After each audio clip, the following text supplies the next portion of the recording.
पेट में कितने नुक्ते हैं? जीम के अंदर एक नुक्ता। जीम जहाज। जीम जूता। और आप मुझे बता सकते हैं मकड़ी ने क्या बनाया? जाला। जीम जलेबी। जीम जग। जीम जामुन। और जामुन का क्या रंग होता है?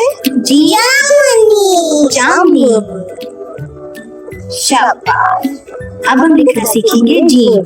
जीम के कोने में एक नुक्ता है, वहां से शुरू करेंगे, ठीक है? फिर ऊपर जाएंगे अप, फिर एक लाइन बनाएंगे, देन गो बैक, नीचे आएंगे, turn turn turn and round round round round round round round, ऊपर जाके स्टॉप।